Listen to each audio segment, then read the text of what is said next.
Get my screen sorted out here. Well, hello everybody and welcome. I'm Toby Gennaro and I'll be your presenter for today. The topic for today is advanced technical analysis for the currency markets. So I'm going to be talking through this special 2-hour session just describing some of the fundamentals of trading foreign currency, and then we'll get into a series of chart examples and trade examples, talk about some trading strategy around these currency markets. Now, for those of you that are on the live webinar today, if you have questions during the session, please do just type those into the question box on your screen, and I'll be asking you some questions as well as we go throughout this session. We'll try to keep it interactive, and that's the way we'll do it. So more interactive tends to be a little bit more interesting, and just the Q&A tends to clarify things a little bit better and keeps everyone engaged. So so please do that. If it gets overwhelming on my end, I'll let you know. But we've got enough people on tonight on the session where shouldn't be too much of a problem. All right, so just by way of formality, let me just put up this risk warning and disclaimer. Leave this up for about 30 seconds or so. If you could just have a quick read through this. In brief, what this is saying is that we provide education only, which means we do not give any financial advice. As most of you know, trading the markets can be risky. It's not suitable for everyone, and you should seek independent professional advice. And if you can't accept these terms, we ask you to please cease watching the presentation and consult our website for more information.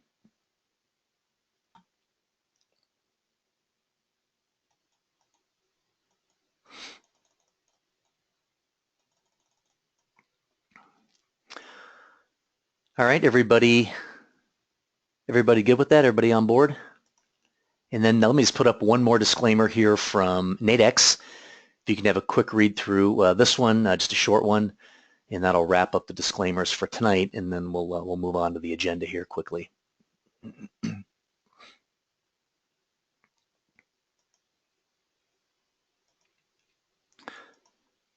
right, very good then. Moving right along.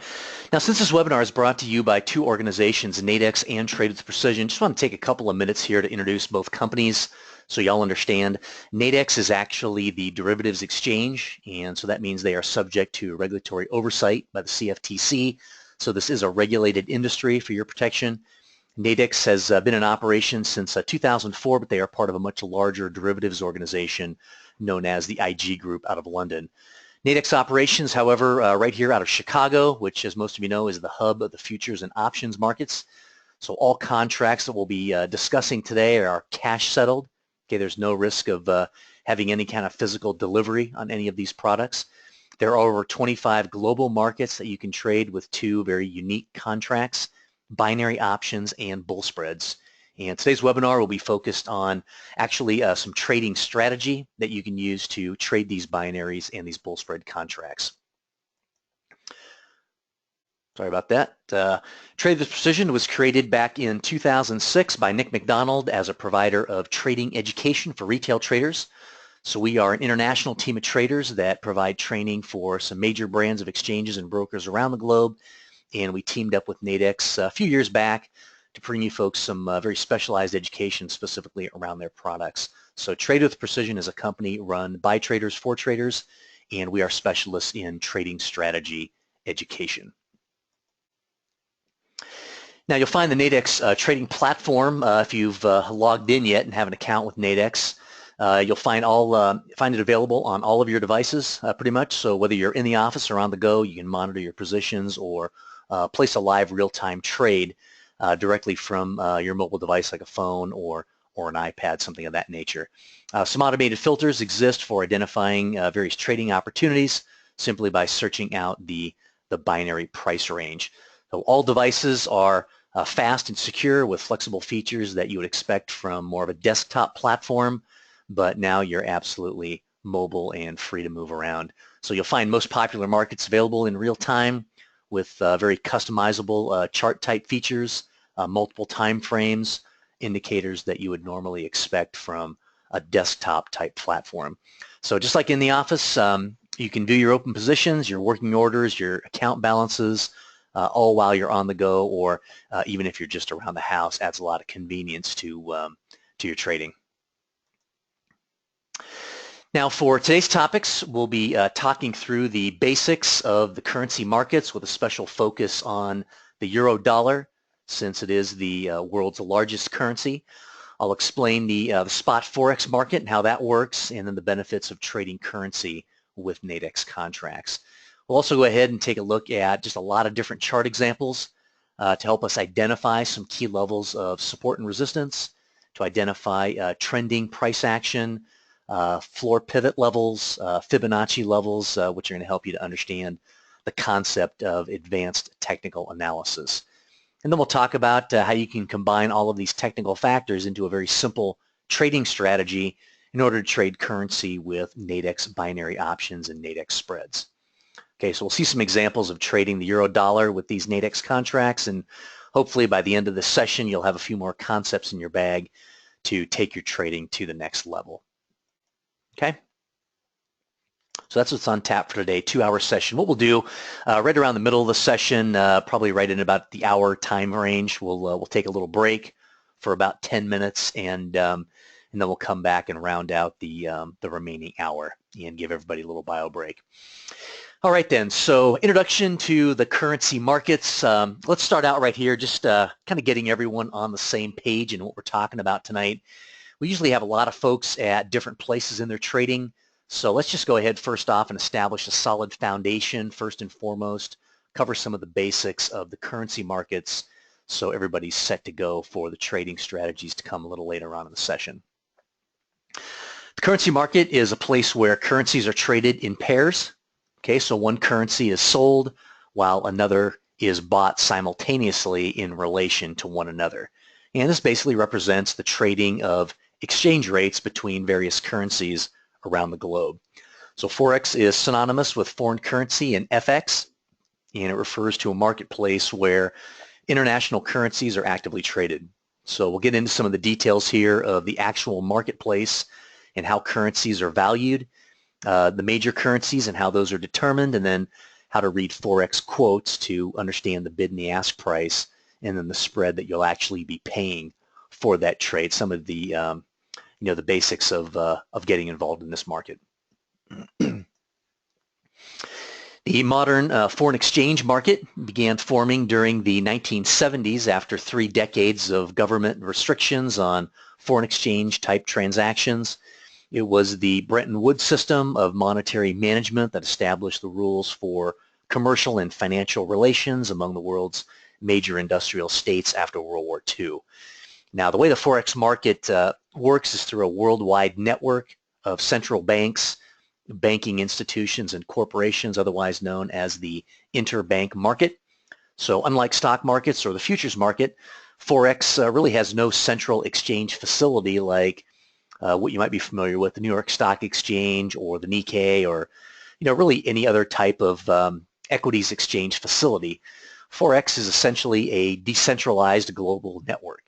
Okay, there is no physical location or any type of central exchange like that of stocks or commodities. Make sense? So you will find the major currencies in the following countries and regions. Just note that these are not necessarily the largest economies in the world, since if a major forex pair was based on economic size, then you would see countries like China, Brazil, India, Pakistan in this list as well. The major currencies are going to be the world's most liquid and traded currencies, and so those currencies are the countries that are shown and represented here. Now, when we trade a currency, we are always trading one currency against another currency, right? So if we are buying the euro-dollar pairing, then we are effectively buying euros, and we are simultaneously selling US dollars as a part of that same transaction. Okay? Now, one of the main reasons why professionals trade forex is because of the liquidity. Okay, liquidity in the markets relates to the number of buyers and sellers in the market at any given point in time. So as I mentioned before, forex is the most liquid asset class in the world, and this chart depicts the size of that relationship as compared to the equities markets.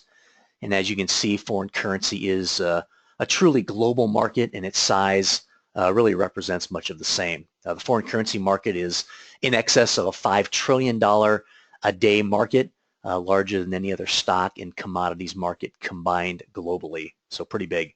So as a trader, the more liquidity that we have at our disposal, this typically translates to better fills, less slippage, and since trading is essentially a business, this means lower costs of doing that business. More liquidity can also mean better trending markets, trending price action, which for the trader provides opportunities for trading those trends and then going with the flow of money into or out of that particular market. Okay. Now, in terms of transparency, the forex market is perhaps the most difficult to manipulate due to the huge liquidity that we just talked about. And it's often referred to as the asset class with the most transparency. And this is the good thing for us as traders, right? Since we don't like surprises in the market once we've actually entered a trade, that's usually not to our advantage. Forex traders are not really concerned with items like corporate directors buying or selling, like in the stock market. You just don't have that in Forex. Any news announcements are normally scheduled ahead of time, and a trader should always have an economic calendar of events to help you, to help alert you to the fact that, hey, there's some news releases coming out at a particular time, and so one can't avoid trading ahead of some of those major news announcements. Now, there are, however, unplanned events that do occur from time to time, and there will be news releases associated with those types of events which can and will move the markets in any direction. And that's why we want to always use a stop loss in our trading to help protect ourselves from some of these unforeseen events. So in other words, define your risk in advance of placing any trade. And that really goes for any market, not only Forex, but futures, stocks, equities, whatever it is that you're trading. All right, so as I've already mentioned before, Forex is a 24-hour market, 5.5 days a week. So for those folks who either have a day job or are asleep during regular stock market hours and you want to trade, Forex can be often a very good place to start simply because of the market availability and the timing. Okay, you can live virtually anywhere in the world, have a day job, and you can still find trading opportunities during your off time. So a lot of folks enjoy, just the flexibility of the Forex market because it can fit trading into so many different lifestyles, so many different time zones where people live. And people can trade, when they have time and when they want, depending on, what global time zone they might be in. So the currency markets track the various trading sessions around the globe as shown here.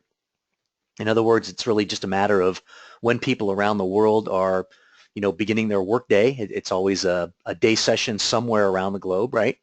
And this chart just depicts those times in U.S. hours. Okay. Here are the currency markets that you can trade with Nadex contracts. All of these spot currency pairs are going to be the most widely traded currencies in the world with the most liquidity and some of the tightest spreads available. And these pairs represent then the underlying spot market for Nadex binary and Nadex spread type contracts. Okay, so the benefit of trading a Nadex contract over the spot market or the underlying market is a fixed risk and a fixed reward contract without the need for a stop loss in your trading. Okay, so this opens up many, many opportunities for trading currency that may otherwise be unavailable in the underlying spot market. Okay, so this is just a depiction here of some of the various pairings that are available today on the Nadex platform and in the Nadex market. So let's go ahead at this point, talk a little bit about the euro dollar, the world's largest traded currency, and educate you a little bit on what that's about. Some background here on the euro dollar. This currency entered the global stage back in 2002 and is one of the youngest currency pairs available in the open market. Many of you may recall just a dozen years ago or so the consolidation of the European Union known as the Eurozone. And the Eurozone consists of 16 countries operating under a common currency. And as such, the Eurozone is one of the largest traded partners with the US dollar. So today the euro represents the second largest reserve currency in the world after the US greenback, and the euro dollar pairing is the world's largest currency with the most volume and the most liquidity. And that just makes it then a great forex pair to trade on a regular basis. This right here is a chart of the average daily turnover by currency pair from a study done back in 2007. This is a showing of the currency market allocation by volume. So here we have the euro dollar clocking in at about 28% of the total currency market volume. And as a result, it's a very popular market to trade, both by professionals and amateurs alike. Now we can also see the dollar yen, the pound dollar pairings showing up here roughly in the top 3 currency markets by volume is what we're looking at. Okay. Let's go ahead and take a look in this section at some of the benefits of trading currency and get you familiar with that. So when trading a market, any market for that matter, okay, traders want to stack as many probabilities in their favor as possible. Okay, a big part of the strategy is in choosing the market that we wish to trade. Currency markets have several unique benefits over other markets that you may want to trade and you may want to consider. First of these benefits is the sheer market size of foreign currency that we already talked about. And as I mentioned before, this represents a huge amounts of liquidity, which quite often results in a lot of price movement, a lot of volatility, and a lot of market activity. And so as traders, that's really what we want, right? We want a market because it has that volatility that creates trading opportunities for us, and we can utilize those opportunities with trading binaries and Nadex spreads, providing a fixed risk trading opportunity. Another factor in trading that I think is often overlooked is this idea that it's critical to be able to fit trading around your lifestyle. So whatever that may be, right? It may be a day job, it may be family life commitments, whatever that may be. If you try to do it the other way around, that's not going to be necessarily optimal for you. A lot of times I find that folks that come on these sessions are trying to trade and work a day job in the space of 8 to 5 or 9 to 5. I find that people are really just placing themselves under needless stress to try and juggle both simultaneously. And usually we find what happens is your trading suffers as a consequence of that. So as with the currency markets, they do trade 24 hours a day, 5.5 days a week. So regardless of what your circumstances may be from a work perspective, you should be able to find some time to trade on a regular basis that doesn't conflict with your day job or other commitments that you may have. So finding time to trade when it suits you is really going to be the key, and that means you'll be relaxed, you're not under pressure, and that will go a long way to prevent mistakes in various things like trade entry, exit of the trade, strategy setup, those kinds of things. So whatever trading time that you do have, the currency markets are usually going to be open, and if the currency markets are open, so is Nadex, and that's the good thing. Okay. Now you'll find that through the Nadex web-based platform, the currency markets are easily within reach and accessible to really anyone who wants to trade. This is a great market to think about trading if you are brand new to the markets or even if you're possibly an experienced trader. Nadex offers a very unique opportunity to gain access to some very different asset classes that you may not normally trade, or maybe some markets that you may want to learn to trade. And what better way to do it than with a fixed risk type of contract? Okay, so you'll find that you can consolidate your cash into a single account, and you can trade a variety of markets without actually diluting your trading capital by having it across, multiple scenarios like, an account for forex or an account for futures, an account for equities, those kinds of things. Now, I've talked about the fixed risk nature of both binaries and spreads today. If you're new to Nadex, go ahead and check out 2 other webinars that we offer on a monthly basis, Intro to Binaries and Intro to Spreads, and will help you to understand the ins and outs of these types of contracts and how they're priced. Now, when trading these contracts and utilizing the Nadex platform, one thing you'll notice is that the order ticket calculates your total trade risk prior to you actually placing your trade. And if you're trading on, say, a small account, these currency contracts require less capital than trading the conventional instruments. Okay, so 2 great contracts from Nadex that are available 24 hours a day, 5 days a week with instant settlement and no 2 or 3 day settlements. So let me just briefly contrast these two different contracts. We'll go ahead and take a look at the spread contract first right here. As you can see on this slide, the euro-dollar spread has a spread range from a level of 1.134 to 115.90. And then I have those floor and ceiling limits graphically sketched in right here, except we got to redo this. We made a few mistakes there on the numbers. We got to get that adjusted. But basically, we're pointing to the floor of where that would be, which would be the 113.40 level. So as the price of the underlying spot rate for the euro-dollar moves further into the money or deeper into the spread range, the spread increases in value about point for point up to the ceiling limit of that spread contract. Okay, so one of the main differences from binary options is the variable payout structure of the spreads.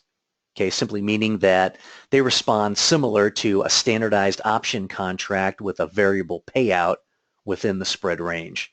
And this just means that there's less time value volatility as well as more price stability when approaching expiration time with these contracts. So you don't get the really wide price swings that can occur with the binary contracts as you get closer to expiration. And as you understand a little bit more about these contracts, I think you'll know what I mean if you're not already familiar.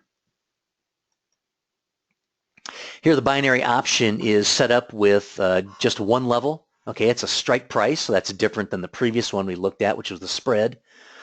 Different from the those two levels, the strike price in this example is 113.40, and you can visually see the profit or the loss scenario in this graphic based on whether that strike price is achieved or not achieved prior to expiration. So as long as the binary expires above the strike price level, the maximum reward will be realized. Okay, so the reward ranges from a maximum of 100 to a minimum of 0. A binary contract cannot trade above or below these top and low levels, regardless of what happens in the underlying euro-dollar spot price. And that's what's really different from the binary and the Nadex spread.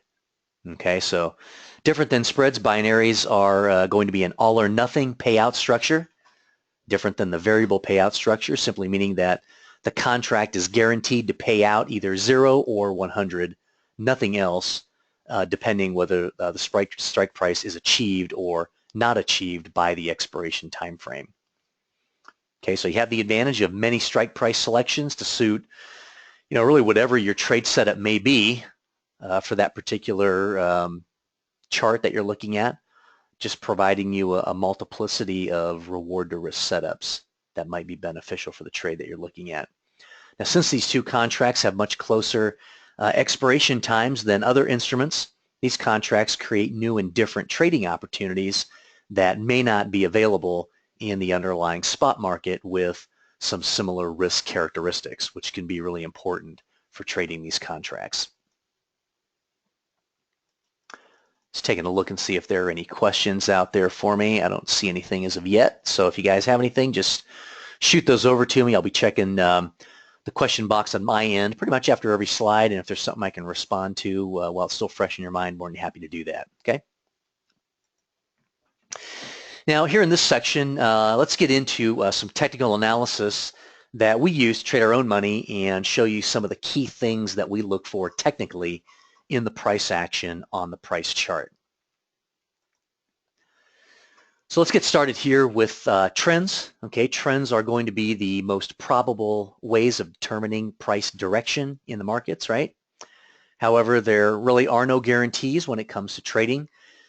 What you're talking about here are, really and truly probabilities. Okay, we're looking at trending price action to determine if the probabilities are in our favor to trade in the direction of the predominant trend that we're seeing in the price action. And what professional traders do is they attempt to stack those probabilities just slightly in their favor prior to considering a trading decision. So one big hint for you all on the screen right here is this. One reason is never enough, right, to enter a trade. You always want to be looking for multiple reasons to build up to that trading decision or that trade setup. So we begin by building the probabilities with the market that you choose to trade, and then by considering the trends that are present in those markets. Okay, a technical term, a trend analysis, is considered by many chartists and technicians and professionals to be the single most important technical analysis tool that one can use to determine a trading bias in the market, whether it be long or short. So we scan through our markets and our charts to find out where the strongest trends are occurring and on what time frames. Okay, so the price action is going to be, if the price action is in a strong trend, that should be very, very obvious to you just by looking at the price action on the chart.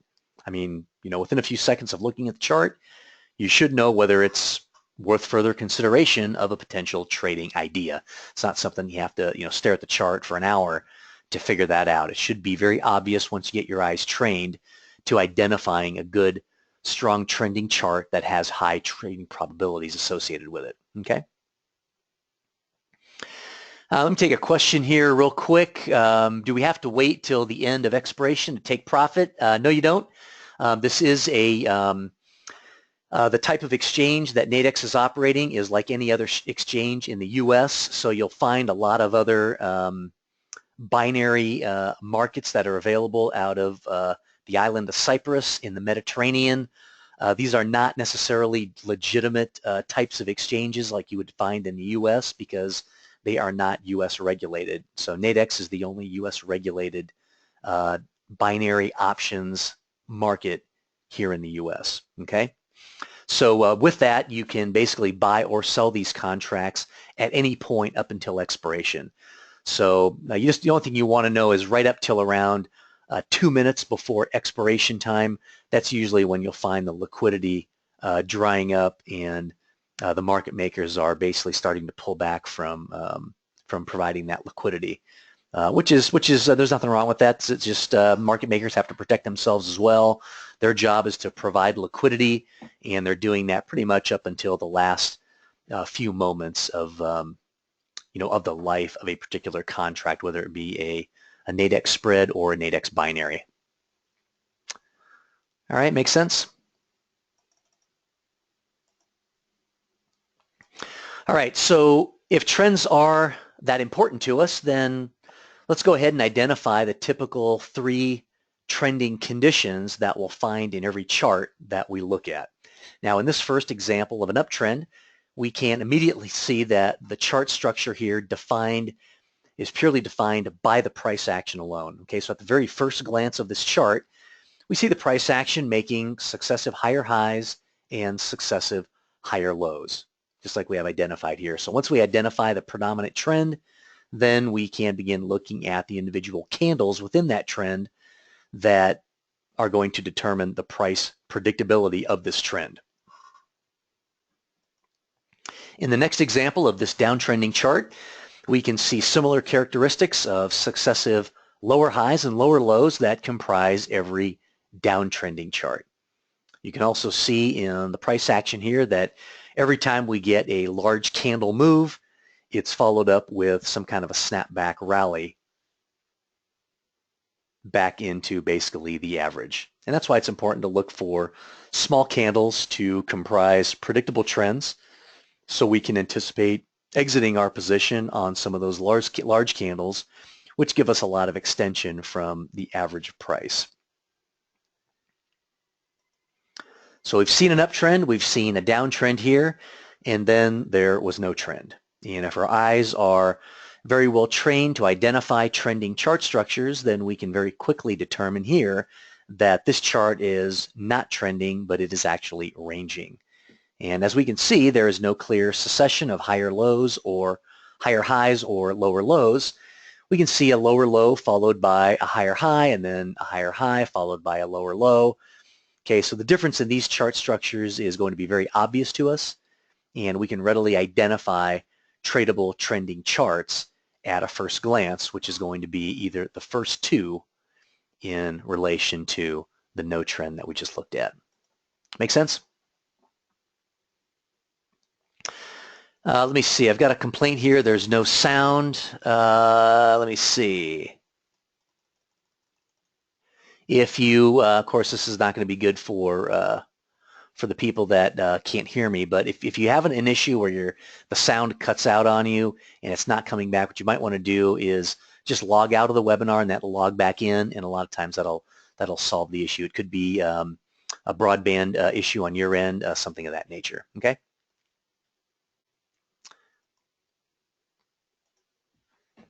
All right, so moving right along, looking at the same trend just in another time frame is going to be really just another technical factor for us, right?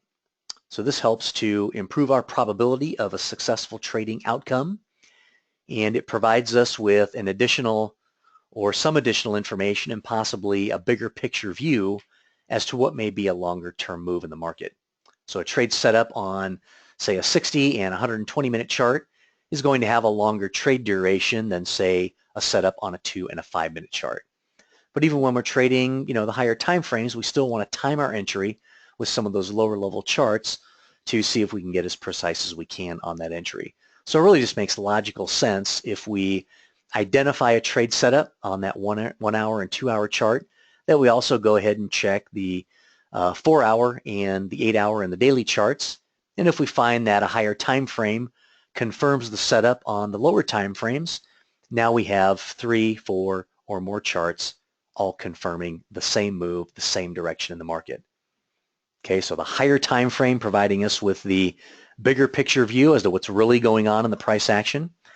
And then on the higher time frames, we'll also notice some key levels of support and resistance that will provide some good clues as to the levels we should be buying or selling at when we find a trade setup that actually meets our criteria. And this will just translate into, better stop loss protection for us, better target identification. For example, placing stops protected by major levels of support and resistance, placing profit targets just ahead of major levels of support and resistance that we'll find on those higher time frames. Okay, so the higher time frames really just help us to optimize our trading setups and our trading parameters. So having agreement then from more than one time frame, it just adds another reason for us to consider taking that trade. Okay. All right, so this is where some of the complexity lies in recognizing price action structures and defining a trend when you look across multiple time frames. We can see the obvious trend is down just by taking a step back and seeing the lower highs and the lower lows on the 60-minute and the daily chart. So don't be fooled by what seems to be a lot of simplicity within these trends that we're looking at. They can get very complex, and the key to getting these trends right is to really look across multiple time frames to get multiple charts all in agreement. And so when you begin to see the weekly, the daily, the 8 hour, the 4 hour, the 2 hour all trending to, say, the downside, then you're in a solid trend and you're selling the rallies in that downtrend. But as you're probably already aware, what happens when these charts are in conflict, and many times they are. It's not a problem. You're just waiting for the charts to get back into alignment. I think the worst thing you can do is kind of dive back into the downtrend, begin shorting again before you actually have the proper chart structure and the entry signal for a short trade in an obvious downtrend, and that's ideally what we want. Okay, so we can also check the 2 hour time frame, the 4 hour, the 8 hour charts, look for a series of time frames all in agreement. This gives us a lot of confidence as technical traders to trust the charts that we're looking at and to do exactly what they're telling us to do. Now, it doesn't matter what the time frames actually are, such as, here it's a 60-minute and a daily, but just remember it's the trigger chart and the confirmation chart. Okay, these charts could be the 5 and the 15-minute time frames, or the 1 and the 2-minute chart. It doesn't really matter what the time frames are. It just matters that you are looking across a wide range of time frames just to get a good confirmation of a valid trade setup, and that you're aware of the higher time frame trend and what's really going on across a wide series of charts. Okay? Let me take a quick question here. Thank you guys for confirming that your sound's working all right. That helps me. George is asking, sorry, but could you just reconfirm which are the best charts to use? And George, that's actually a common question. A lot of folks want to know if some time frames are better to trade than others. And let me just kind of break it down to you in two different ways. A monthly chart all the way down to a 60-minute chart. That's really going to be a swing trader's desktop setup. And then charts from 60 minutes all the way down to 1 and 2 minute charts is going to be basically the intraday trader's setup.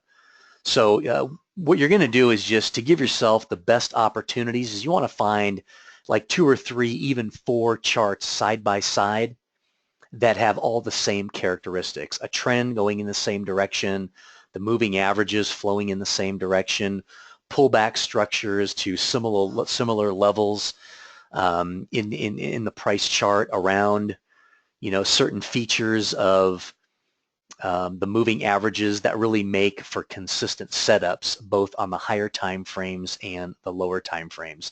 The real only difference is going to be that those setups will occur more frequently on the lower time frames, and they will occur less frequently on the higher time frames. But the advantage is on the higher time frame, once you do get that setup, the markets are now poised to move in either an uptrend or a downtrend for a longer, more sustained period of time.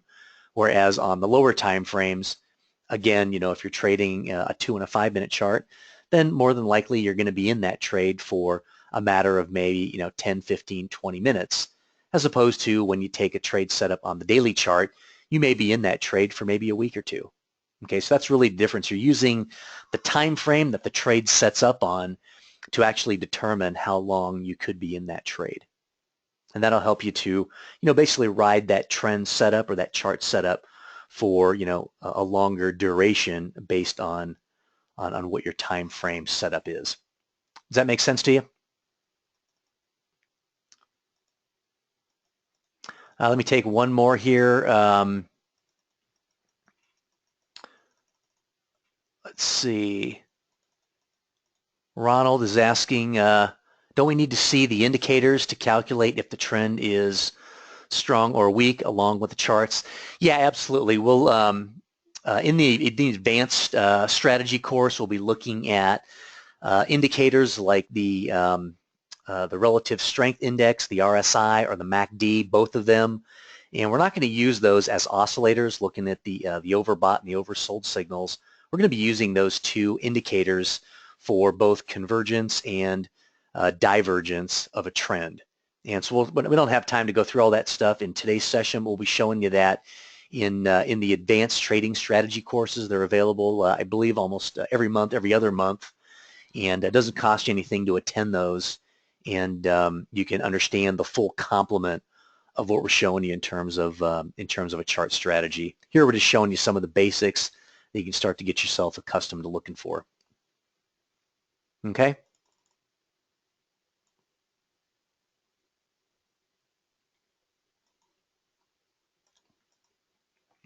All right, so identifying the turning point within the trend gives us greater opportunities for a technically protected stop placement while also having predictability in the next move of the trend. Okay, so as most of you know, price action, it typically does not move in a straight line most of the time, right? I mean, even when the market is trending, it tends to move in what we call waves, if you will. Each wave offers us opportunities to join that trend as price pulls back to essentially a point of equilibrium, right? Equilibrium being that point where price is most comfortable at that particular point in time, and there are, say, at least as many buyers as there are sellers at that particular point in time.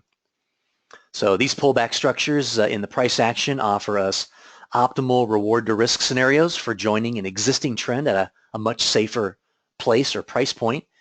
These turning points are readily identifiable with a series of technical factors that help us to build a strong case for an entry signal within a trend such as what we see here. So by using a predefined trade strategy, we can identify on this chart our exact entry point, our exact stop loss point, and our initial profit target just based on the price action alone that we're looking at and what we see here on the chart. There's really no guesswork involved. Okay, it just gives you a lot more confidence in your trading when you have some rock solid things like that to build your trading strategy around. Now, what a lot of amateurs fail to understand about trending price action is that it is truly easier to trade with the trend than against the trend. Okay, so notice how the retracement structures are in every case shorter than the trend advancements. Okay, so this euro-dollar chart has a nice predictable uptrend with higher highs and higher lows, pullbacks to former price resistance levels that have now become support. So just by looking at the chart, we can see that once we get these pullback structures in the price action, the market is set up to run for a significant amount of time. Okay, if this is, say, a 5-minute chart, the market is set up to run for, almost an hour or two just by looking at the candles here. If this is a daily chart, then the market can run for actually several weeks, possibly. So it's critical to identify these trends properly and then identify the turning points for an optimal trade setup like what you see here.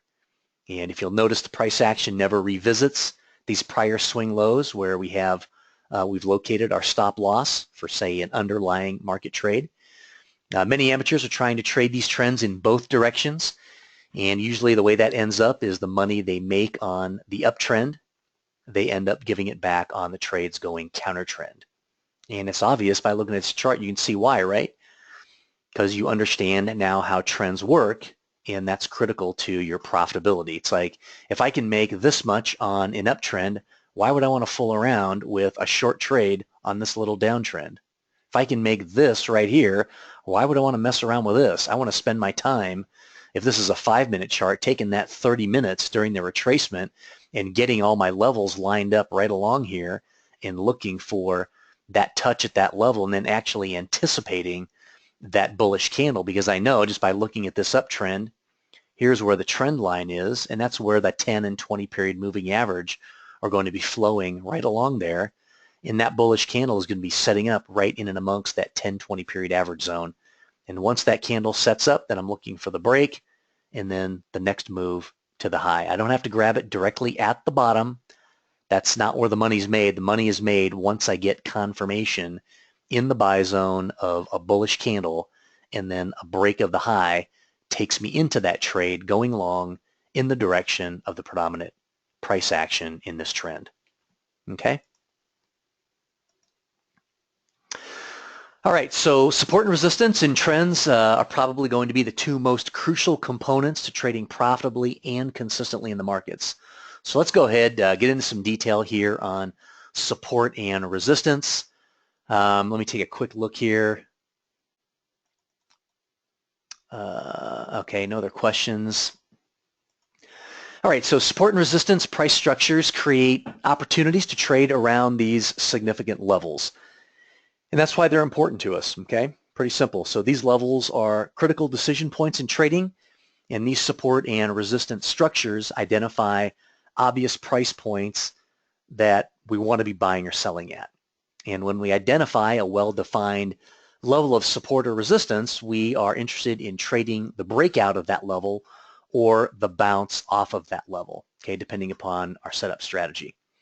So what we're looking for in these levels is something very specific, right? We're not interested in a single touch point necessarily of any level. We want to see at least 2 or more touches at a very precise level in the price action. And that means, precise means like within a few ticks or so, or a few pips. And so the level must be perfectly flat as well, right? The more tests of this precise flat level, then the stronger the structure becomes for us. So combined with other technical factors that we use, we can better predict how price may react around these levels and then make a decision on how to position ourselves to exploit that technical setup. Make sense? Okay, so the reason we're talking about support and resistance relative to trend lines is because it's the support and resistance levels that actually create the trend line in the first place. But in this first example, we're looking for true resistance, okay, which is defined by at least 2 high touches at a very specific price level. And the touch points should be relatively close, like within a few ticks or so, like these levels that you're seeing here. And also the level must be perfectly flat. Okay, we're looking for horizontal lines instead of sloping lines in order to define our trend. So the reason for this is that flat levels are very, very precise. They're within a few ticks, so you know exactly what your entry level is, you know exactly what your stop is going to be, and exactly then what your profit target price level is going to be. So in the second example of true support, we have at least 2 low precise touches in the price action. And the rule of thumb is the more touches at that level, the more significant that level becomes. Okay, so ideally, we'd like to see maybe 3 or more touches at this level. Oops, sorry about that. And since these support levels here are very exacting, they become very objective, which means there's just a lot less risk associated with trading around these levels because more people are trading at that level, and we need other people involved in this activity to help create the move that we're actually looking for. So what happens here is people have orders waiting in advance around these support levels, and as price approaches, these orders get filled, and that causes the reaction that we're anticipating, which in this case should be a move lower on the break of this true support level. Okay. Let me take a question here from George. He's asking, are the length of the wicks important for evaluation? Yeah, we're going to get into that in this session. I don't know if we're going to talk a whole lot about candle wicks, but in the advanced session, the candles are very important.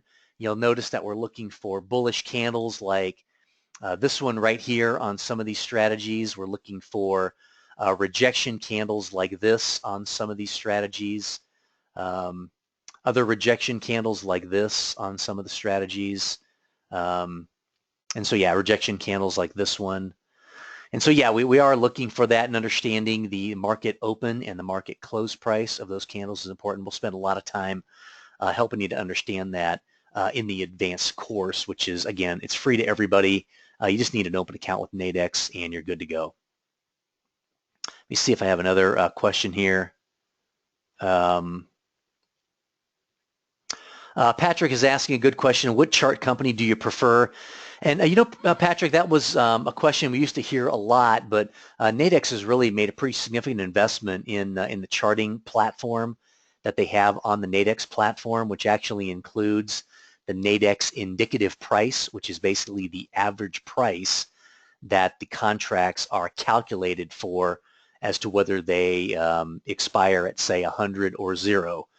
And so having that plotted on their price charts can be a distinct advantage. I personally use the Nadex charts. You can use a futures chart on you know, some of the futures markets. You can use the underlying spot market for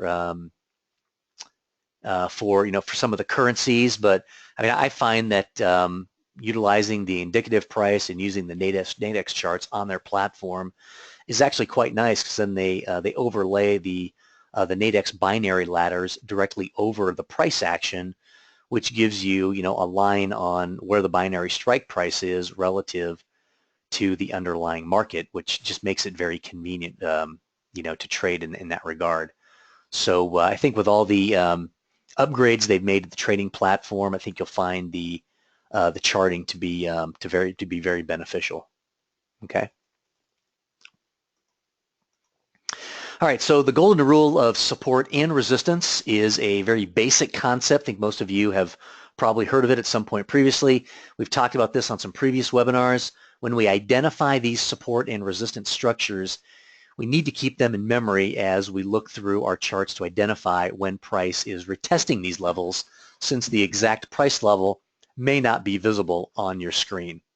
Okay, so you may need to scroll back unless you're using, you know, horizontal lines on your charts like what we have shown right here. So let's look a little closer at this particular chart setup. We have multiple touches establishing our true support and true resistance levels. You'll notice that we're in a consolidation here, or a sideways market, and the price action is moving steadily into these support and resistance areas that we're seeing until the price action retests a previous level, and then that level responds in an opposite fashion. Okay, so the broken support level now becomes resistance once the level is retested. The same thing with the resistance levels here. Once they are broken and then retested, they become support. So if this was a strong trending chart, then we would easily know where to look for our setups to join the trend at a safe, predictable location in the price action. Okay, we'll be talking a lot more about how to make this golden rule work for your trading in the advanced strategy course I've been talking about. All right, so placing that knowledge into action on this daily chart of the euro dollar, we can see the historical price action, support and resistance levels, and what happens when price interacts with those past price levels. If we're aware of the levels, then we can be looking for things like big round numbers, like here at 134, that couple with the support and resistance level, and potentially couple with maybe a pivot level or even a Fibonacci level. And then we have several ideas working together in unison to begin to build out on a trade idea.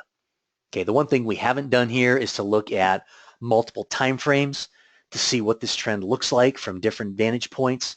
So let's go ahead and do that. Take a look at the 240-minute chart and see where things stand at that point.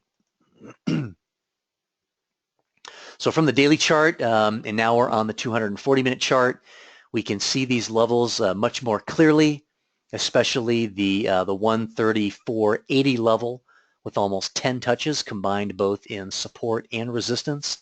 If we're looking for a trade around this level, we can see price moving into this level at 134.80, and we would know that price is going to test this level, and it may take multiple tests at 134.80 in order to break out of this level. So this could be a profit taking point if we're long and trading intraday, or we could be looking to trade the breakout of this level if we begin to see multiple tests precisely at this level. On the contrary, we could be looking for a setup to short off of this level if we had some other time frames suggesting that direction. So we have several technical factors working for us, and we could then look at the 8-hour time frame, the 480-minute chart as well, and the weekly chart to see if other time frames support our trade idea here in this particular instance. So if we see conflicting information on different time frames, or the trends are contradicting each other on different time frames, then we can back off of this trade because that's not good for us. In general, we usually want to be trading in the direction of the higher time frame trend, and that usually is the safest place, as well as going with the momentum in a trend is going to generate a longer run in the price action, typically in the direction that we're anticipating. Okay.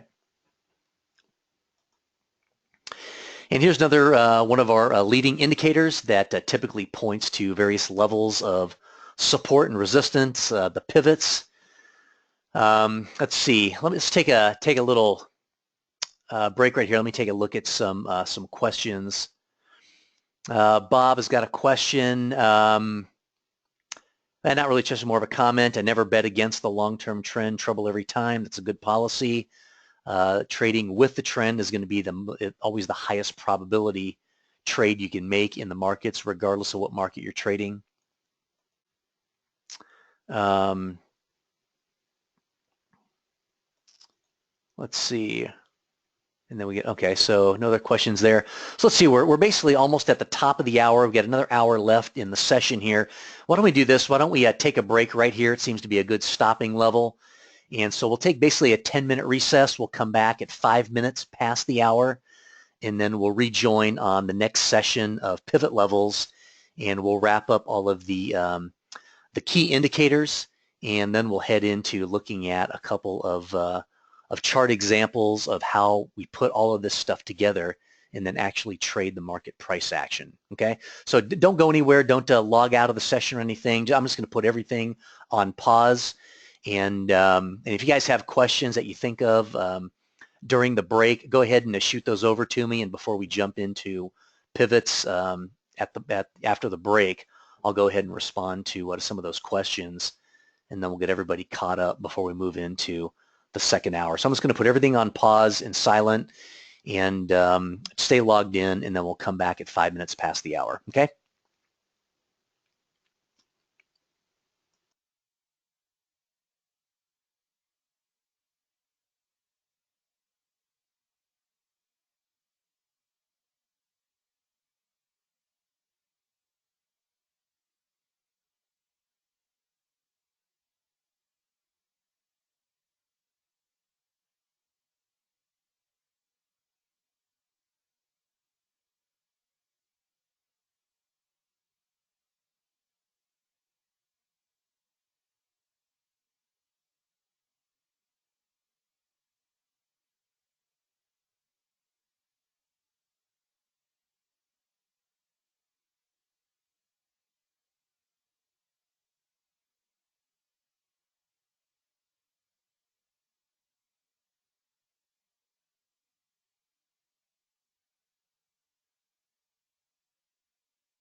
Okay, so let's huddle back around our screens and see if we have any questions here from the break. And we don't, so we'll just plug right along here and jump right into pivot levels and show you what those are all about. So let's go ahead and take a look.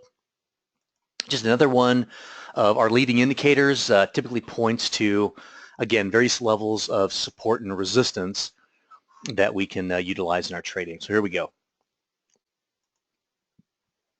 All right, so pivot points are often called floor pivots, originating from the trading pits on the floor of the exchanges prior to electronic trading, which is predominantly what we have now today. Pivots have been used by professional traders for many, many years. They're still a very powerful leading indicator today. They're very versatile since they're really just future indications of potential support and resistance levels based on historical price information.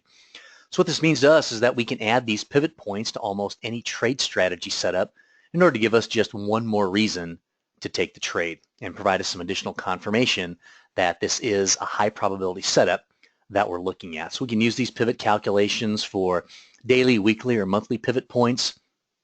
And as I mentioned previously, we never want to just use one indicator, right? These leading indicators should be used in conjunction with other indicators and a complete trade strategy setup in order to improve the overall probability of a successful trading outcome, okay? So what are pivots anyway? Well, pivot points consist of support and resistance levels based on the previous day's price action. Okay, so pivots are computed automatically by using yesterday's high, low, and closing price to determine the pivot levels for today. So the way this will work on your charts is first with a central pivot point, or it's called the daily pivot. This is simply the mean or the average price of the previous day's high, low, and closing price. And then the next series of levels are calculated using a standard deviation from that daily pivot. And these additional levels are usually labeled, support 1, support 2, and support 3. And then R1, R2, and R3 computed in the same way for those resistance levels. So the resistance levels are then located above the daily pivot on your price chart. The support levels are located below the daily pivot level. So in essence, you have usually seven support and resistance levels on a daily basis that you can use in your trading. Okay, so you don't have to calculate these manually. Most, if not all, trading platforms have an indicator that you can place on your charts that will automatically do the daily calculation. Okay. Here's how this indicator is going to look on your charts with the central or daily pivot in the middle, and then the deviations of support and resistance to the top and bottom, and as I just mentioned. One way that you can use the daily pivot points is to know that price typically at some point during the day's trading will touch or cross this daily pivot point. So this level can be used as just another cluster point with historical price support and resistance while building a trade idea. In general, price will respect the pivot levels regardless if they are support or resistance pivots. But if you can cluster them with other technical factors, then they often can become much more powerful for you. And now putting all of this pivot information into action on our charts, it'll look something like this. Each of these dotted lines represents a calculated pivot point, and you can readily see the day's price action reacting to the various pivot levels. So keep in mind there's no guarantee that price will respect these levels on any given day, so it's imperative that you couple these pivot levels with actual historical price action to determine clusters of support and resistance. That's what we're aiming for here. This way you'll have multiple technical factors working together in conjunction to determine very valid levels for trading and looking for your strategy setups around these clusters of support and resistance. So again, just one more technical factor that you can join into the mix to arrive at a good trading idea. Now, next we're going to look at Fibonacci retracements as a leading indicator to help predict a point in price where we can anticipate an entry to join the existing trend. Let's go ahead and show you how this works real quick.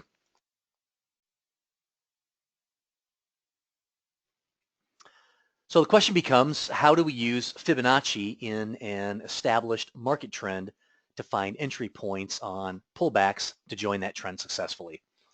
Well, first we need to know the key fib ratios that traders use, right? Traders use 38.2%, they use 50%, they use 61.8%, which is the golden ratio. Okay, 50% is actually not a Fibonacci calculated number. It's really just a midpoint that traders often use. And so it's become part of the fib layout. So what traders do is they use these as Fibonacci retracement levels, a very specific point where price turns, and this turning point can be predicted well in advance with Fibonacci retracement lines. Now, there are many folks out there using Fibonacci incorrectly, and it can become very subjective if it's not used properly. So specifically, if one does not have a good understanding of a basic trend and what happens to price action in a strong trending market, then chances are you're not going to be very effective utilizing Fibonacci, because Fibonacci really only works well when you're in a strong trending market. Okay? Sorry, I had a little late delay on that screen there. So we're looking really for the 61.8% is going to be the key number, the key fib number. 50% is just a commonly used retracement number, but between 50 and basically 62%, it really creates a nice sweet spot on the chart that I'll show you here in some of the upcoming charts that we'll look at as to how you can utilize some of these key numbers. So how do we use the indicator? Well, the biggest mistake people make with Fibonacci is just drawing the retracement lines improperly, believe it or not. The correct ways to draw fib retracements are from the swing low to the swing high in an uptrend, and from the swing high to the swing low in a downtrend. So you're always drawing the fib retracement lines going in the direction of the trend, whether it's higher or lower, okay? So if you do this improperly, then it should be very obvious to you. You will not get the proper retracement lines in the correct position on the price chart, and then nothing will really make sense to you. Okay, so drawing the lines properly, as I've described, will place the golden ratio in the correct position on the price chart, which represents the correct Fibonacci pullback level. So as you can see on these two charts, the correct pullback level is highlighted between the 50 and the 61.8% levels, representing a sort of a buy-sell zone. This green zone is illustrated here, represents really just a sensible buy zone and a reasonable pullback level to get long again in this uptrend. So one way to know that you've actually drawn the fib correctly is to look at the pullback direction toward the 100% level that you see right here. If the pullbacks are going toward the 0 level, then you know you have the lines drawn backwards. Make sense? So we can see then that we get off of that level incredibly precise, and then we get that bounce and that move off of there. And also you'll notice if you have your moving averages, the 10 and the 20, they'd be flowing along right here, and that bullish candle would be right in the middle of the 10-20 period buy zone as well. So now we've got it in the buy zone on the moving averages and the buy zone on the Fibonacci. It's right up against a nice level of prior price resistance right there. Have a whole host of things working for us right there on this trade. Very nice high probability setup.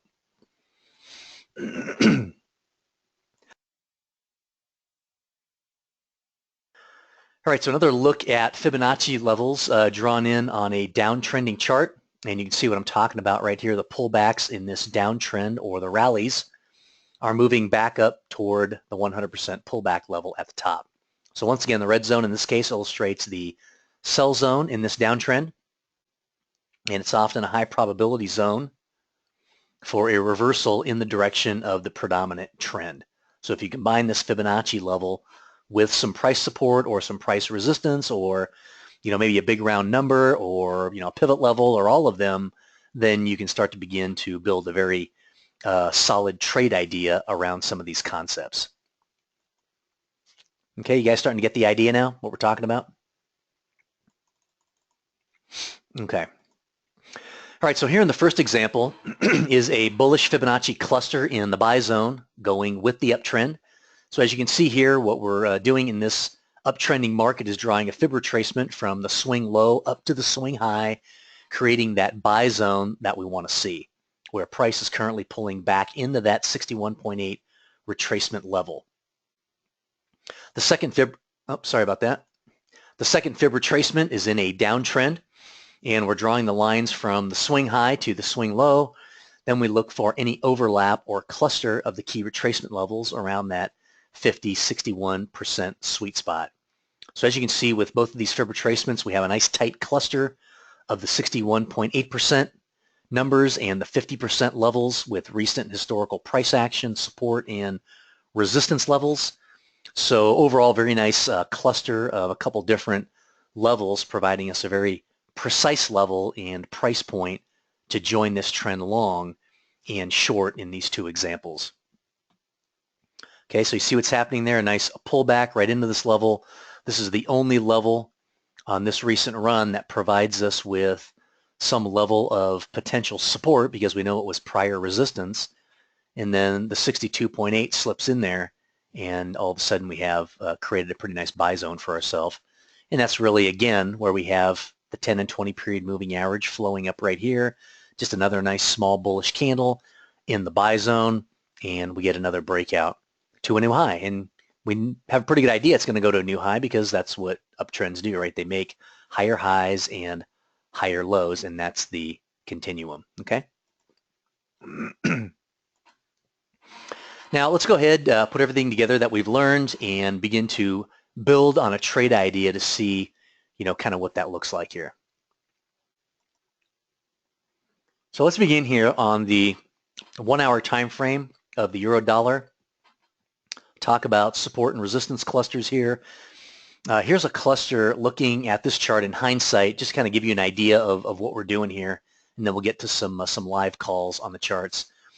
I've drawn in the fib levels from the swing low to the swing high to get that 50%, 61% sweet spot buy zone that I talked about earlier.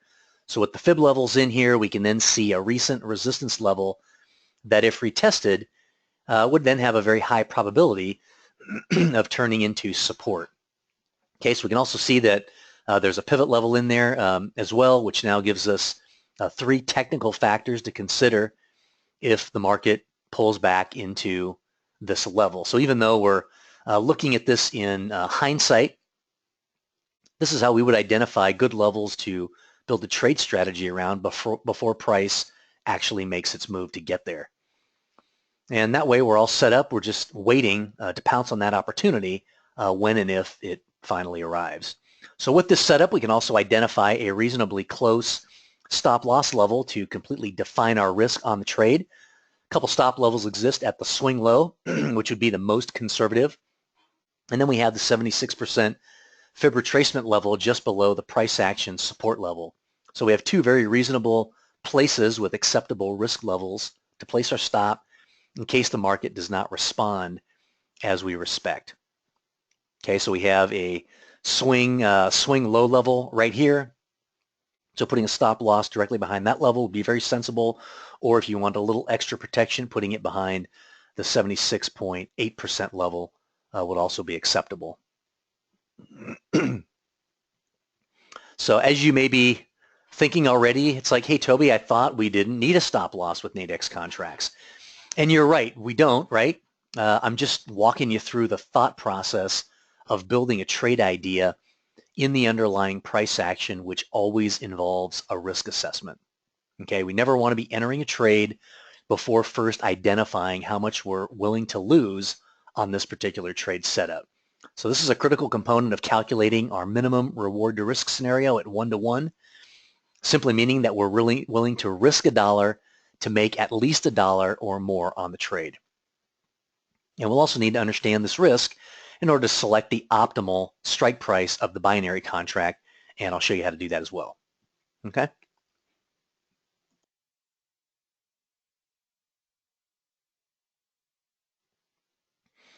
So as we work through this example, you can see how I draw the next fib level for the next pullback into that same sweet spot.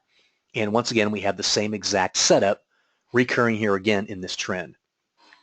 So if you're a big fan of sloping trend lines or things like Bollinger Bands or Keltner channels, this setup is trading the pullback into that level at the bottom of the channel that's forming here. And the nice thing is you don't need to rely on some indicator to do this. You can actually understand what's happening in the underlying price action so that you can actually get more specific about the exact price you're considering for your entry. And then you also know exactly where to place your stop loss based on the underlying price action, not just based on a guess. So as opposed to just responding to buy or sell signals from an indicator, you're actually combining all of our technical knowledge to understand what's really happening behind price, and that gives us an edge in the market.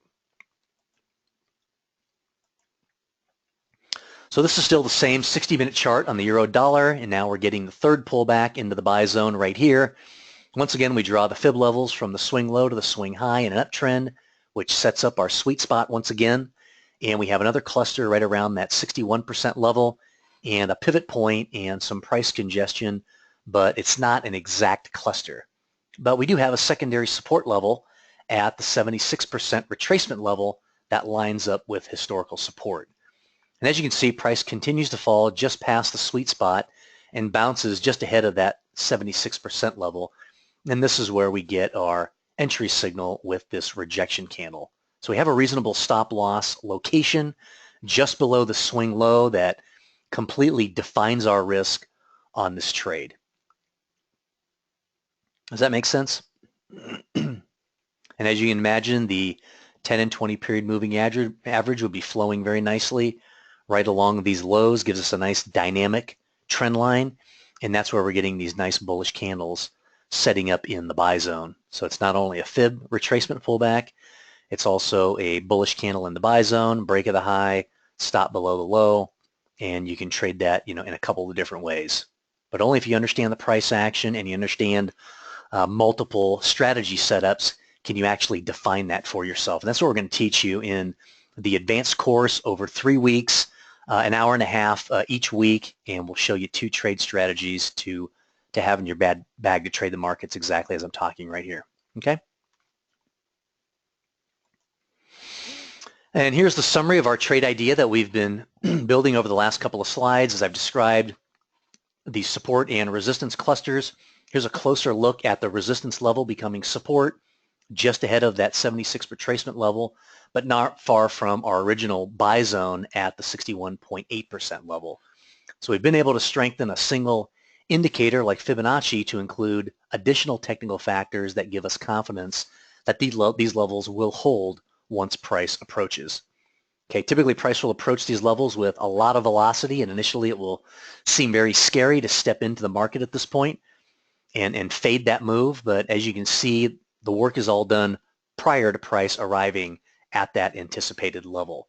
So your nerves should be calm knowing that you're in a strong upward trend, price is pulling back into a known level that you can trust, and if we're wrong, then we have a backup plan knowing that our stop loss is at an acceptable level and we're willing to take that loss. So our entry level on this trade is at 134.30. Our stop would be just below 133.89 in the underlying market, and our first profit target would be our entry plus 41 pips, which is the 134.71, with our ultimate target back all the way up at the swing high of 135. So let's see what Nadex contracts are available at some of these levels. And we'll show you how to do, in the advanced course, we'll show you how to do all of your risk assessment. We'll show you how to predict your one-to-one. We'll show you how to predict, where you should be completely out of the trade, your final target, and all those kinds of things. We won't have a chance to go through all of that in today's session. We just don't have enough time. All right, so we'll start out with the spreads around our entry cluster level of 134.30 going long. First contract is just slightly out of the money with a floor of 134.60. The asking price is 134.73, which translates to a 13 pip risk. The second contract with a floor of 133.35. Asking price is 134.61 with 126 pips of risk. This contract obviously more expensive since it's already in the money, and since our ultimate profit target is at 135, both contracts could work, but we would get a much better reward to risk with the 134.60 contract since we only have 3 hours left until expiration. So we'll go with the first contract in this list with the asking price of 134.73, and that means we're risking 13 pips for a potential profit of 70 pips, depending how fast the market moves relative to the expiration time of the contract. Now, since our trade setup is on the 60-minute chart, it's taken an average of, 5 to 8 hours for the market to respond to these pullbacks. Let me see.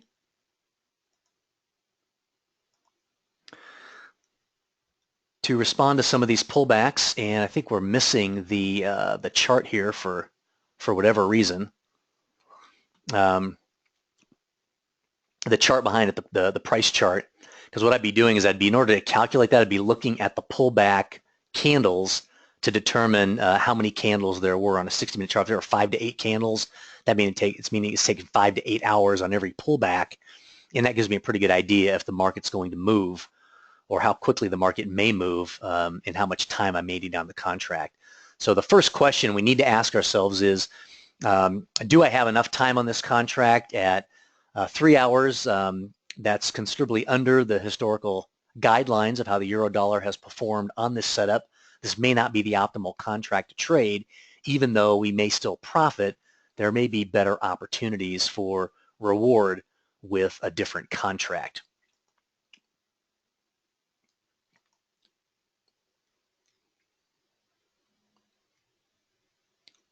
So we looked at the spreads. Let's see what the binaries look like. Okay, our entry level once again is 134.30, and the current price of the underlying is right around 134.56. Since we don't have a lot of time on these contracts, they expire at 5 a.m. It's currently 4 a.m. based on the update time that I'm looking at right here. Okay, so the objective would be to keep the strike price target pretty close, like something around the current price level at 134.56 for a 1-to-1 reward to risk. So you buy this contract at, say, 51, hold it until expiration. The next available contract would be at the 134.66 level, right around here with an asking price then of roughly $29.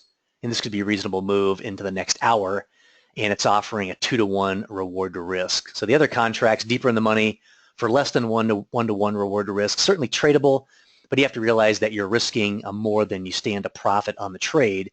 And if you do this enough times, then you'll realize you'll need an extremely high success rate to actually be profitable. Let me just take a look here real quick, see what happened to those charts.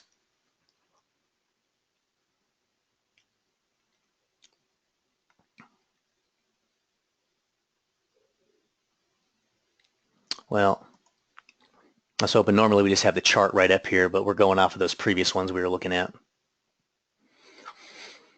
Okay, so I pointed out a couple of examples of this concept of time decay and making it a profitable opportunity.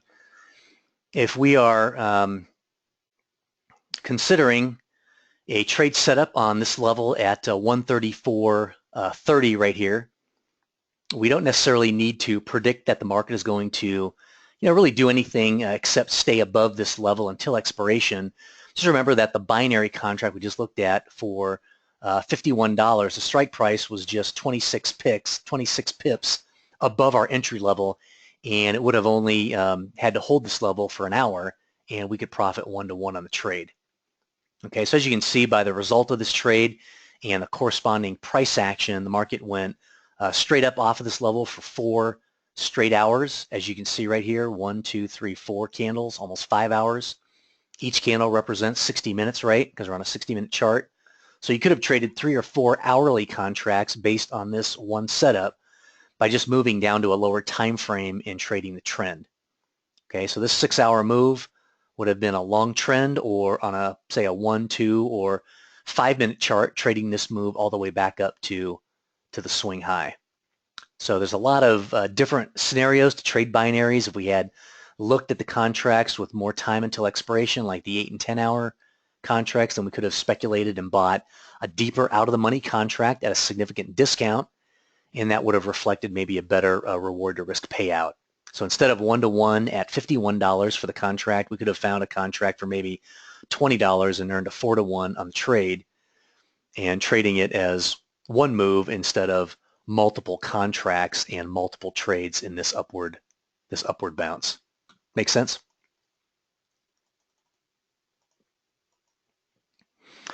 So here's the method to the madness that I've been talking about, trading with the trend, taking the path of least resistance, going with the momentum in the market, gives us price action predictability, and it gives us confidence that the trade is a high probability setup. Have you heard the term, the trend is your friend? Well, these trends have the tendency to move in waves of buying and selling momentum. So identifying the turning points within these advancements and retracements, it just gives us a lower risk trading opportunity to capitalize on the trend momentum. And since we're trading in the direction of the predominant trend, there is less of a probability to have a sustained move going against that trend. So we're anticipating these turns in the price action using the clusters I've been talking about, related to multiple support and resistance levels clustering in the same zone. All right, so these strong clusters within strong trends will often respond like a brick wall that price can then bounce off of and create trading opportunities for us going with that predominant trend. Okay? Here's the strategy example that we've been talking about. Find strong trending charts across multiple time frames to ensure that there is good price momentum and predictability in the market that you're trading. Then move down to the lower time frame clusters of support and resistance levels to find that historical price action combined with any pivot point and your Fibonacci levels. So as I've stated already, the more clustering you can find within the same price zone, the stronger that zone becomes. The entry then is going to be on the pullback to the cluster level, trading in the direction of the major trend. The price action at this point may be furious. It's definitely going to be scary to enter the trade at that point, but with Nadex contracts, another benefit is we have a built-in stop loss, and that gives us another advantage on this trade setup. The market can still retrace even a little further if we're wrong, and we still don't get stopped out. We stay in the trade, and the market still has room to be profitable, or the trade still has room to be profitable because we're not getting stopped out all the time. Okay? So as we move down to some of the lower time frames here, the 4-hour chart is beginning to trend down with lower highs and lower lows. Price has been flirting with this 112 level and looks to have made several closes below this level and is now pulling back into this level, as you can see right here, with a number of rejection candles setting up in there.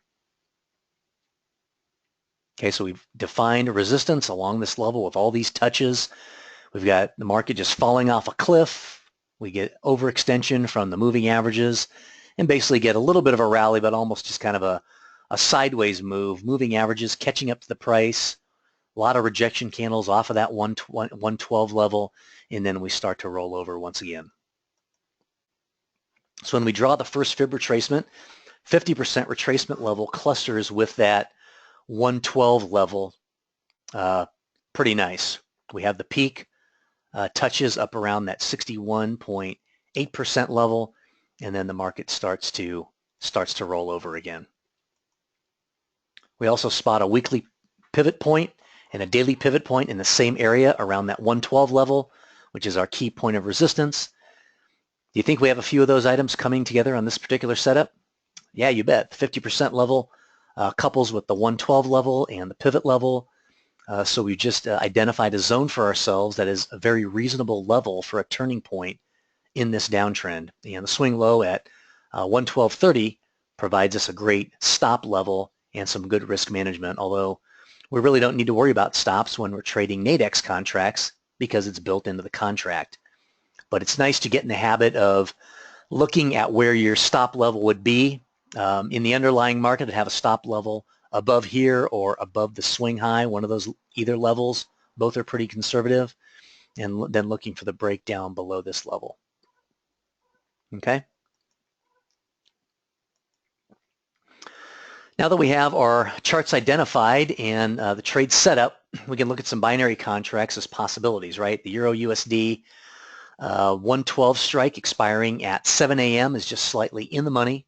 and reflects a price point slightly below our 1-to-1 reward to risk. So if we look at the max profit loss window on the order ticket right here, we can immediately see that we are risking more than twice as much as we stand to earn on the trade. And this may provide us with a higher probability trade, but once you encounter one loss, it can wipe out several possible trades, because we're risking $66 to actually make $33.75. That's the killer right there. You can profit 3 times, all of a sudden you take one loss and all your profit's gone. So you need an incredibly high win rate to make that work. If we're risking $33 to make $66, now we can have, 2 profitable trades and two losers, and we're still profitable. And that brings our win rate down to 50%, which is something more manageable. If we can have a win rate on our trade somewhere between 60 and 80%, we're going to be profitable utilizing this type of reward to risk. Now, in comparison, the next contract at a strike price of 111.80 with the same expiration time settles into within our reward to risk parameters. This contract is basically at the money and provides us with our minimum return acceptable, a much better proposition than that previous contract we were looking at. The key to trading 1-to-1 with these kinds of contracts is that we'll need to hold the contract until expiration in order to realize that 1-to-1 objective, right? So we need to ensure that our trade setup has the potential to move convincingly beyond the strike level going into expiration. That's really the key, not just reaching it, because if it rejects it at that level and we're still holding it, then all of a sudden it's a race against the clock to try to recoup your capital. And the last binary contract that we'll look at for this trade in comparison to the previous two, the 111.40 strike with an attractive 3-to-1 reward to risk, but the underlying price of the euro dollar has got to reach the most recent swing low by 7 a.m. expiration time. So with the additional reward to risk payout, we have a price target that's further away, which essentially adds to our risk scenario. Okay, so a good option here would be to investigate further, identify some additional binaries with longer expiration times, and give the market more time to achieve the objective. We're going to have to pay up for the additional time value, but consequently that will reduce our reward to risk payout. But it beats getting into a losing trade, right? And so the moment that we're looking for here, the result on that trade setup, the market bounced nicely off of that 112 level straight back to the swing low at 111.40. Since this is a 1-hour chart, each candle represents 1 hour of price movement, so it took 6 hours to retrace the 112 level and realize this move back to the previous high, right? So almost exactly the amount of time it took to retrace the 111.40 level, about 6 hours in in each direction. Okay, so we're just counting here: 1, 2, 3, 4, 5, basically six candles. So this is kind of one way to look at the price action historically to determine, how much time you may need on a contract to accomplish your goal. Also, since the market pulled back another 14 pips or so from where we captured our order ticket prices, the binaries got cheaper, and that would have improved our payout numbers. Okay. So another trade right here. Let's go to the charts to see what we have. The dollar yen on the daily chart, the 240 and the 60-minute time frames. Looking at the higher time frame, the daily chart is looking very strong on this pullback to a very solid level of resistance, which when retested should become support. Higher highs and higher lows define this trend, and this is a very reasonable pullback level. The 240 chart is in a solid uptrend, as well as with the pullback into a prior resistance level, which should now become support. Price action is also back in to the moving averages at the point of equilibrium, similar to what it's done before on this uptrend. The 60-minute chart is in a good trend. The indicators are converging, looking very bullish. Price is a bit overextended from the moving averages, which is not good, but considering the higher time frames, the solid support levels, this is certainly a a very bullish setup. Okay, so when we're making higher highs here, that's what we want to look at, and we're also making higher highs on the indicators as well, or at least equal highs. And we're still doing that on the daily chart as well.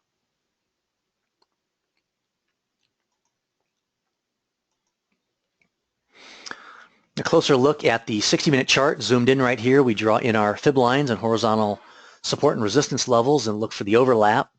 The 61% fib level couples perfectly with our historical support level, and the 50% level clusters exactly with the pivot level.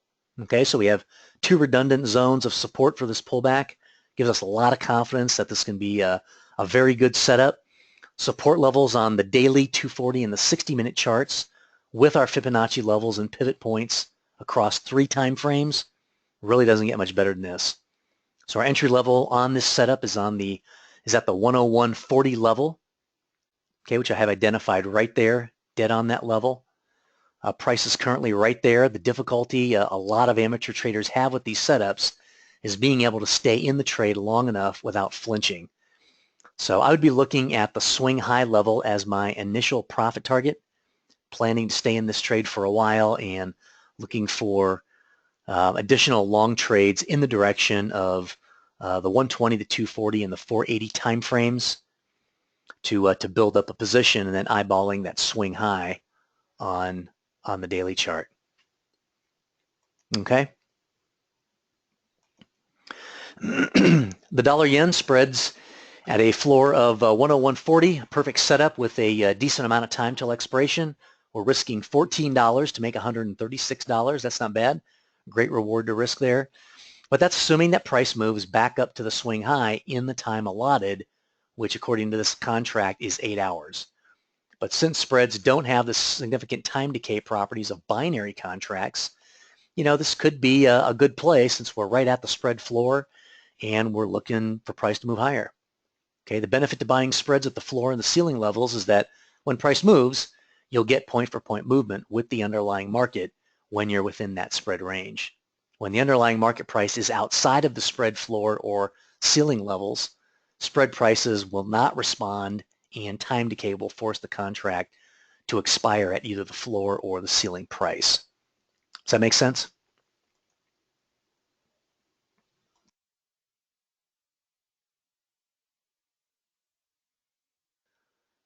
No questions, so we'll continue right along here. A couple of binaries here. The first one is dead on at 101.40 for the strike price, and the second one is at 101.60, just slightly out of the money. Either contract fits within our reward to risk parameters. The obvious benefit of the 101.60 strike is the 2-to-1 payout, and there's plenty of time to get there based on the price chart that we just looked at. So with 20 hours till expiration, I'd be inclined to look at the 101.80 strike right up here for 15.50, and that would seem reasonable given the amount of time, right, and time value. So another alternative would be to utilize potentially both contracts with the same trade capital, just split out the trade between the two contracts. And by doing this, you actually hedge yourself against the time value decay. And if the market doesn't get to 101.80 by expiration time, then you may still book some gains on the 101.60 contract. So on the contrary, if the market is a real mover, you can really pump up your profit on this trade with a high reward to risk payout of that 101.80 contract with a little bit of a hedge built in. Okay. Here's the result on that trade. The market dropped a bit below our 101.40 level before resuming the trend, and that chewed up some of our time value. In the end, the market moved easily past the 101.60, but expired before reaching the 101.80 level. So we could have booked the maximum gains on the 101.60 at 2-to-1 payouts, but we would have lost on the other contracts. So it really would depend on how you divided up the contracts. It's always smart to be conservative on the long shot. If it comes in, it's a bonus, but don't count on it. Work with what's right in front of you and keep those strike prices close, right? Here's the last trade example that we'll look at before we wrap up the session for today. The euro dollar 2, 5, and 10-minute charts. This strategy works across all time frames, all asset classes, so it doesn't matter whether you're a swing trader or an intraday trader. Strategy stays the same. Our job is to, find the best trade setup on whatever time frame it occurs. So starting with the higher time frame on the right, the 10-minute chart, we've got a nice pullback within a solid trend, and price has retraced to a 50% fib level. It's coupled with a prior resistance level. Okay, the 5-minute chart moving in the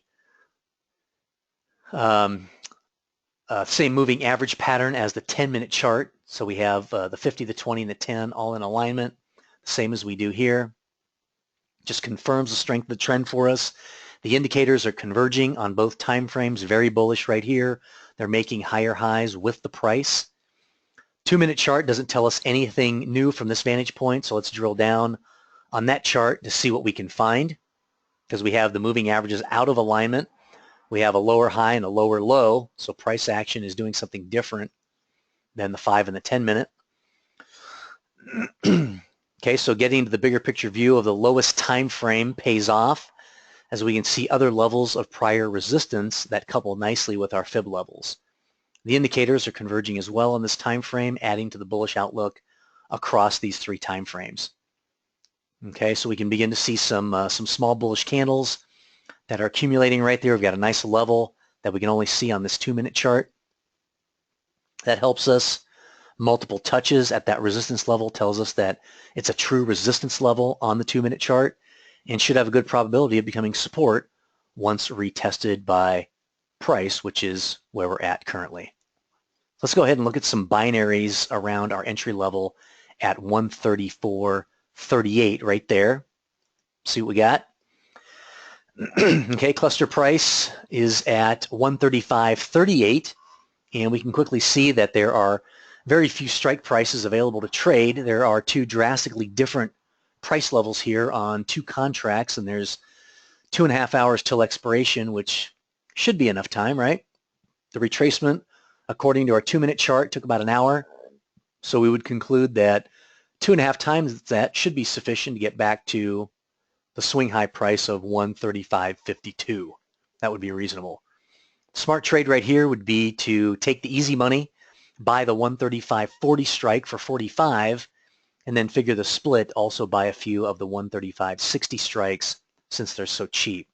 If the market puts in a new high with the next 2.5 hours, you get 1-to-1 on the main trade and then a whopping 20-to-1 on the long shot. So I'd be inclined here to commit to holding the entire position until expiration or the swing high price to see if the market can put in a new high, since the 135.40 contracts would be a profitable trade even if the long shot contracts expired worthless, right?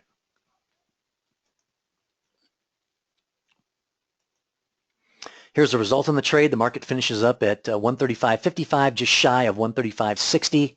So the 135.40 contracts paid out at 1-to-1, and if the long shot contracts were closed out at the obvious level of the previous swing high price of 135.52, these contracts would have been worth about 40 bucks. But they closed out worthless, as the underlying market price never did reach and close at the contract strike price of 135.60. So it's important to understand the various price levels on the chart that you're trading, and since binaries are an all or nothing payout, close doesn't count, right? You need to decide up front where you'll place your profit targets and stick to that plan, especially when you're at key levels and you're close to contract expiration. Okay, makes sense?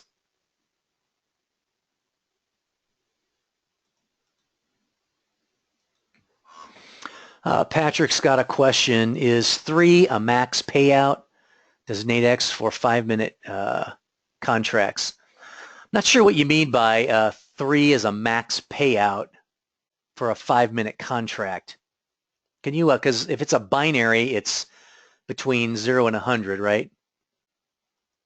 Does Nadex offer a 2-minute expiry contract at this time? No, it doesn't. So what you'll find is that on a 5-minute contract, you can basically trade that contract right up until like the last probably, I don't know, 15 minutes or 15 seconds of closing. So same with some of the, there's some 20-minute binaries for some of the indices, and those work pretty similar. They'll trade those right up until the end because they're so short. But the hourly contracts will trade right up until the last 2 minutes. So if you're going to exit, you want to make sure you get out of these before that 2-minute mark. Otherwise, there's literally no volume. Does that make sense? Okay.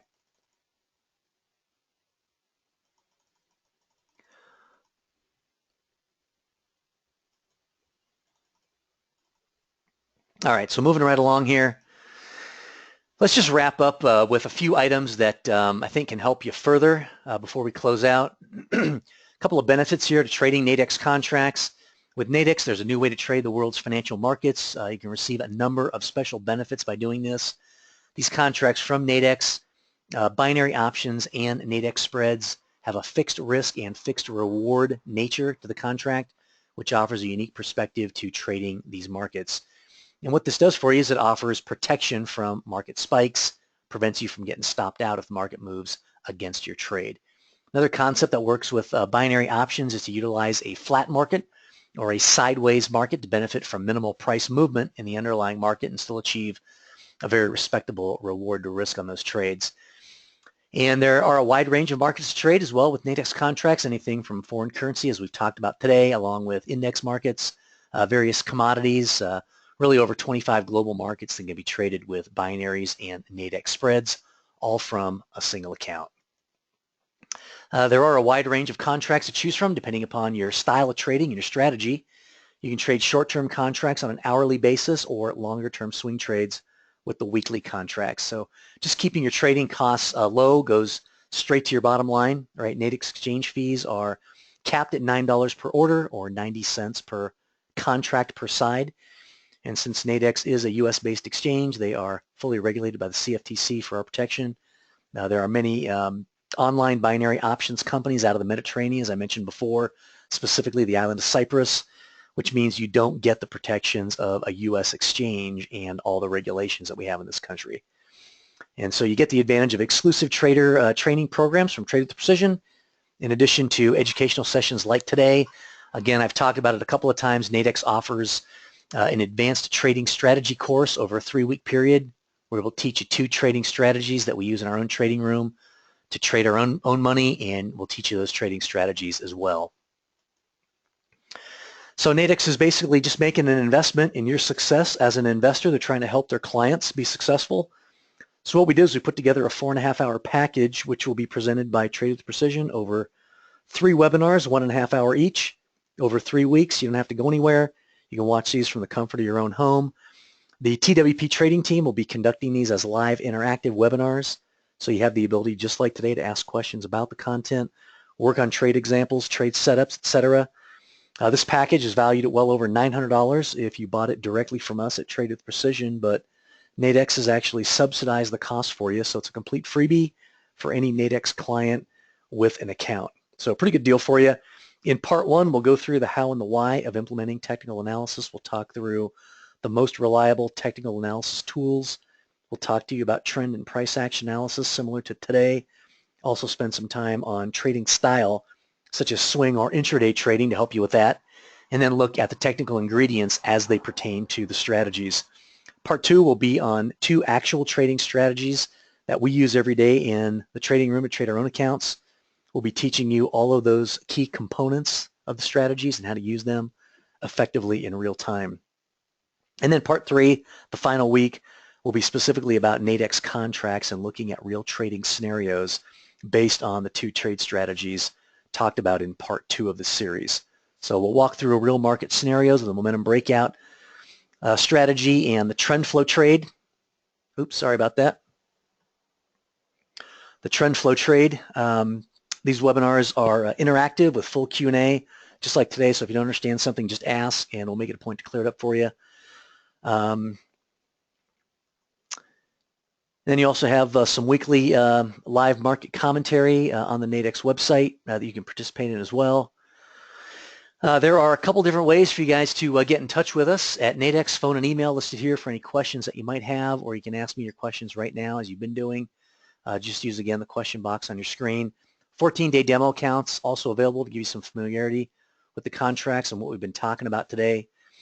For current members, if you'd like to begin trading again, log in to nadex.com, take a look at the Nadex educational tab for some instructional videos on both binary options and spreads, adding to that library on a weekly basis, and these are some tools that can really help you. If you're new and would like to set up an account with Nadex, take advantage of that advanced strategy course. Again, visit nadex.com. I believe there's an orange box in the top right. It says sign up. Click on that, fill in your details, and someone from Nadex will respond via email and get you all set up. So at this point, I'd like to thank you all for your attention. Hope you folks found the information useful. I will stay on a little while longer to field any questions that you may have, if you have any, and we'll capture those questions as well on the recording for future use. If you're leaving us at this point, thanks again for attending, and I look forward to speaking to you next time. So let me take a quick look at any questions that may be coming in.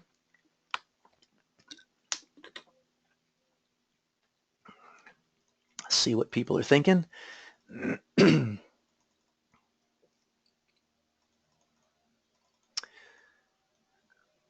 Let's see. So let's see. Patrick has a question. So one needs to close each contract. Hang on. Let me. Patrick is saying, so one needs to close each contract rather than wait for the win-loss validation as with spot option type platforms, I take it. To close, one needs to close each contract rather than wait for. Well, no, I mean, you can hold these contracts until the close. You just have to understand what you have at risk. You can trade this like, any stock or any future. You can buy it and sell it whenever you want, right? It just has to fit within the time frame parameters. And then just understanding when the market makers are releasing, liquidity and when they're not makes a big difference in when you can liquidate something. But other than that, it's no different than any other market. Did I answer that for you, Patrick? Let me see. Let's see. George has got a question. Yeah, trying to remember all of what you heard. Yeah, talk to Nadex on the customer support side and see if they can give you a link to the recording, if they'll do that, because I know it is a lot of information to garner in one grasp. But this is really just the introduction to that 3-week advanced course. Take that, and they'll have some recordings of that because that's pretty intensive as well. Okay.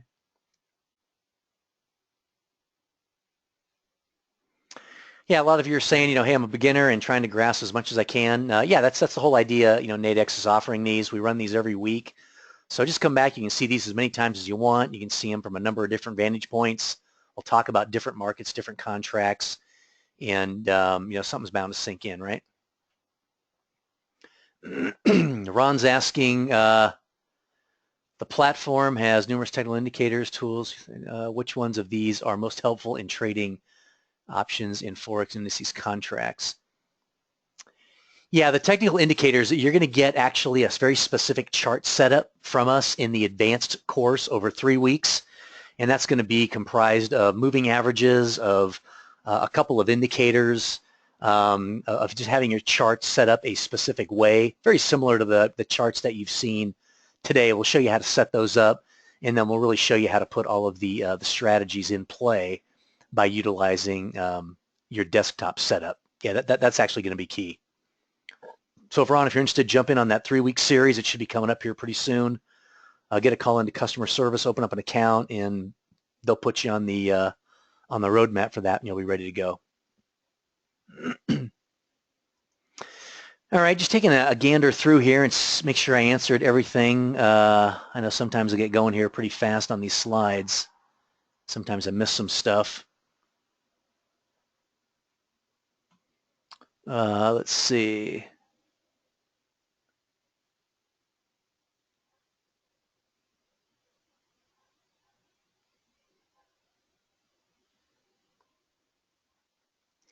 Looks like I've got pretty much everything, I think. Can't really see anything that I missed that's glaring here. Patrick's asking, does the account need to be funded? You know what? I don't believe it does, Patrick. You can just open up an account.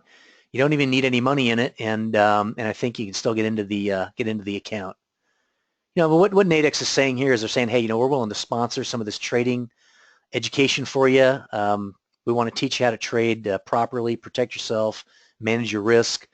But you know, after you're done, hey, we want you to come back and do your trading with us.